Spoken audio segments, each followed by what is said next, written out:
Today, I'm going to show you how to add crochet ribbing to the end of your project. This is the perfect way to finish off top-down hats, or in our case, adding a collar to this bottom-up sweater.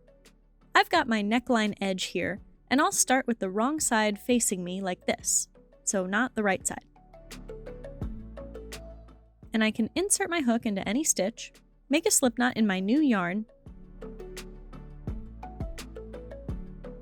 and pull that loop through the stitch.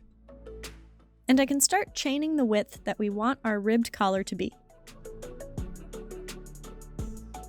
I'm going to do a slip stitch cuff. You could also use single crochet. So I'm going to skip the first chain and make a slip stitch into the next chain.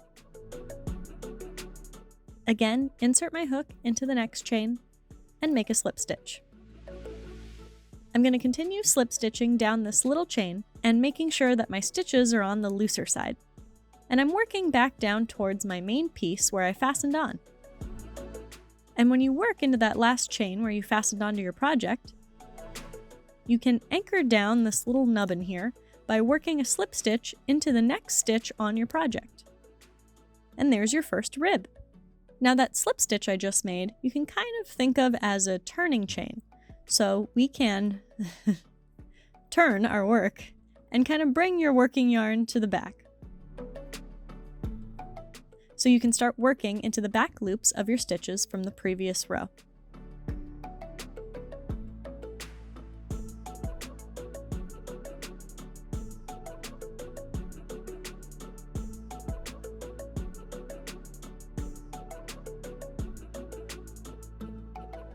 And when you reach the top of your little ribbing, you can chain one and turn your work.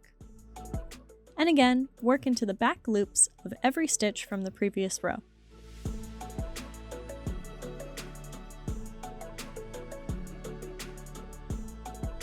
Slip stitch into the next stitch on your project to anchor the ribbing,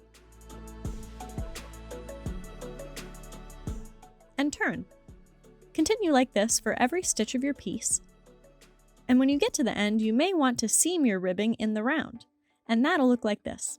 Line up your foundation chain and final row, and I like to pull the last live loop through the last foundation chain.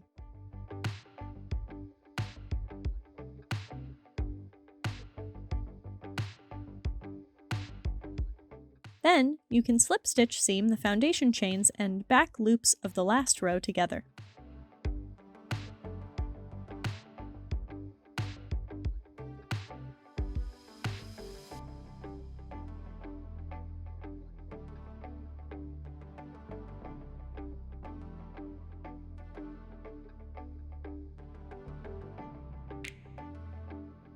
And that's what the one little seam will look like.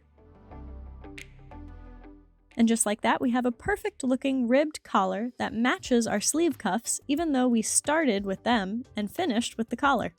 And while I've got you guys here, for those of you working this sweater pattern, I'll show you how to seam up these little underarm holes left from where we join the sleeves to the body. So since we skipped the same amount of stitches on the sleeves and the body, we can turn our piece inside out and line our stitches up one for one. I've got some spare yarn for my sleeve, but it's kind of in the middle, so I'm going to carry it up one side.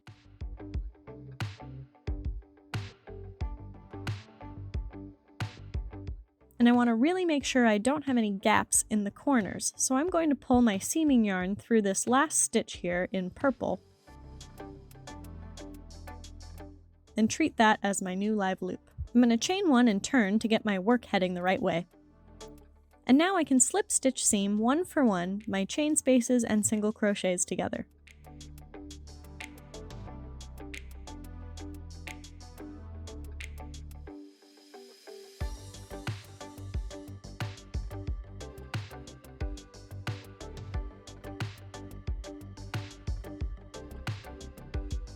And I've come to the end of my sleeve stitches, and I have that little gap here that I mentioned earlier. So I'm going to close that up by working one last slip stitch into a couple of these purple edge loops here.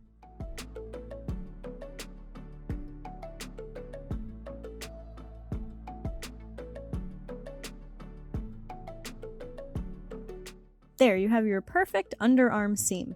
A quick and painless amount of seaming for this wonderful sweater. If you are working this pattern, I want to thank you for your order, and I hope you have fun and love your sweater. If you're interested in this pattern, I'll have links to a whole playlist of techniques used in the pattern and where you can purchase it down below. Thank you so much for watching. I'll see you next time. Bye!